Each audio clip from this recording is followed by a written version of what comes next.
This happened back when I was a sophomore in high school.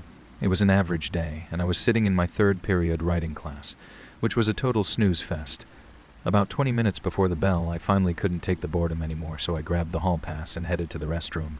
I slipped into the bathroom at the end of the hall, and while I was in one of the stalls, I heard the heavy main door creak open. But weirdly, I didn't hear anyone actually walk in. Instead, a voice just called out, "Is anyone in here?" I thought it was a bizarre question to ask in a public restroom with multiple stalls, so I just stayed quiet. A few seconds later, the door clicked shut. I was at the sink washing my hands when the school intercom suddenly let out a sharp beep.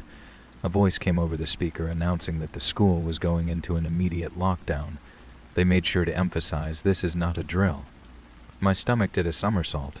I figured that person at the door earlier might have been a teacher looking for stragglers. I knew I was supposed to stay put, but I panicked. I didn't want to be trapped in a bathroom, so I decided to make a break for my classroom. I crept out into the hallway, which felt eerily silent and much longer than usual.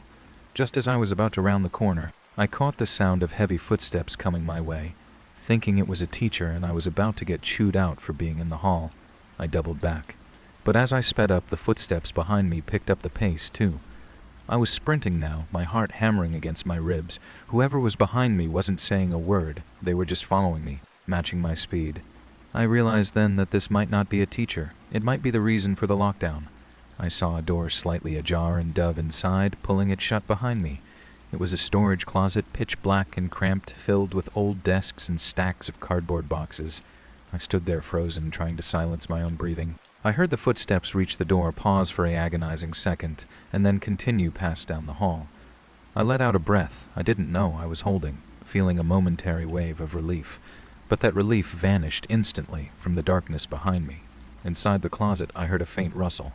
I spun around just in time to see a tall, shadowy figure stepping out from behind a pile of boxes. I couldn't see his face, just the silhouette of a grown man moving toward me in the dark. I didn't think, I just reacted. I lunged for the door, threw it open, and flew back out into the hallway. I ran harder than I ever have in my life until I literally collided with one of our male teachers. I was hysterical, pointing back toward the closet and screaming that there was a man hiding in there. The police arrived minutes later and eventually cornered the guy in a different part of the building. It turned out he was a complete stranger who had slipped into the school, triggering the whole emergency. The kicker: the footsteps I had been so terrified of in the hallway were actually just a teacher looking for students to pull into a safe room. In my effort to escape the safety of a teacher, I had walked straight into a dark room with the very person the entire school was hiding from. To this day, the thought of him stepping out from behind those boxes still gives me chills.